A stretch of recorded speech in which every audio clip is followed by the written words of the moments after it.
I've read stories of people having near-death experiences and they talk about seeing kind of a tunnel. I was on the last day of a 5-day holiday, was doing a trip to the Daintree on an organised tour, and my vision just kind of closed in.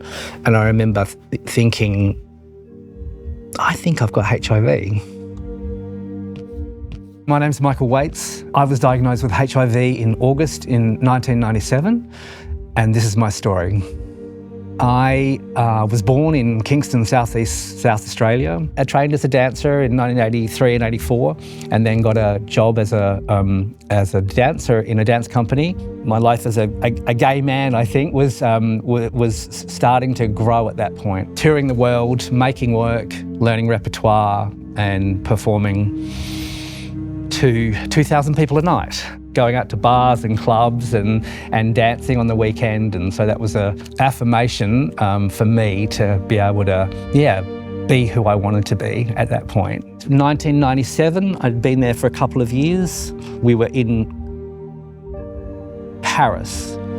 I got sick. I had a flu and not feeling great, but soldiering on and pushing through. And after that, I was getting on a plane and flying back to Australia. I came home feeling crook, but went to my doctor in Sydney, had a test, and went home to see my family, and then went for a holiday in Cairns. I had agreed with my doctor that he was going to tell me over the phone, and that I was in a stable enough position to be able to accept the news, whichever way it went. Nonetheless, on the phone, and when he told me that the test had come back positive, it was still a huge shock. Those words sort of ring, right? They ring because you realise that there's something that's been confirmed that you now have to deal with. I think I rang a girlfriend in Adelaide and told her, and then packed up my stuff and got on an international flight. I remember feeling incredibly alone and fearful that I was going to die. So I got on a plane and went back to Germany, and I remember I was reading Timothy Conagrave's book, Holding the Man, and it's about two guys from an early age, one of them getting HIV and dying. So I was reading this book and I was on the plane, and I remember hiding these tears but in the pages of this book. I guess my relationship to HIV was through one of fear, really. So I was quite cautious about who to tell. And of course, the stigma that was around HIV back in the day was massive, that people were isolated in wards. Nurses were always fully masked and fully covered and gloved just to touch someone. This fear that you could pass it by kissing or breathing even. So I went back to Germany, and a good friend of mine who had a boyfriend who was a doctor managed to get me an appointment to see a HIV specialist in Cologne. They recommended that I needed to get the viral load test, and then they recommended that I go on a new medication called antiretroviral therapy. I didn't know much about that, and so I was a bit fearful because I had heard that toxicity from HIV medication often was the thing that was killing people. The next tour was to New York, and decided instead of going on to therapy immediately, I would go to the gay men's health crisis in New York on 13th Street, and I needed to feel a bit more secure that going on antiretroviral therapy was the right thing to do. I saw this amazing man, this amazing counsellor who'd been HIV positive since 1982. It was incredible. And he was a picture of health, this guy, and he said, it's completely worth it.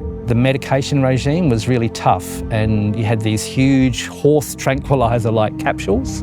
There were 6 of them, I remember, and other tablets that you had to take. And yeah, this medication made you feel ill, and yeah, it took a while for it to work on me.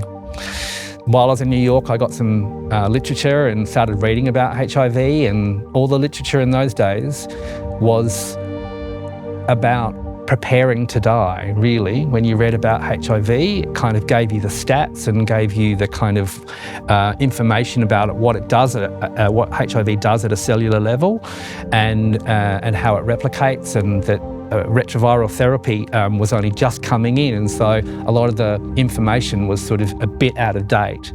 So I was dealing with this idea that I could potentially die pretty soon. Coming back to Australia and kind of dissolving my international career as a performer and thinking that I was going to die, this sense of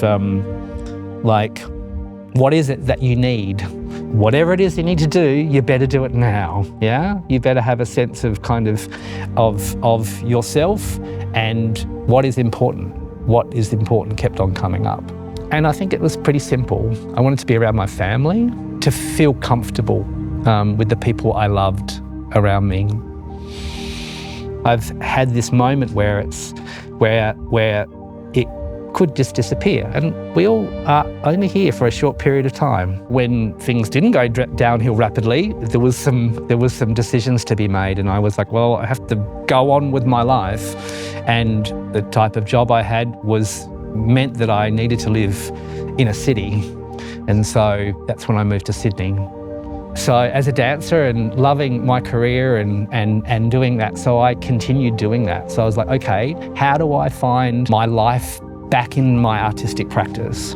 And that's the thing that has sustained me across my entire life through this journey with HIV.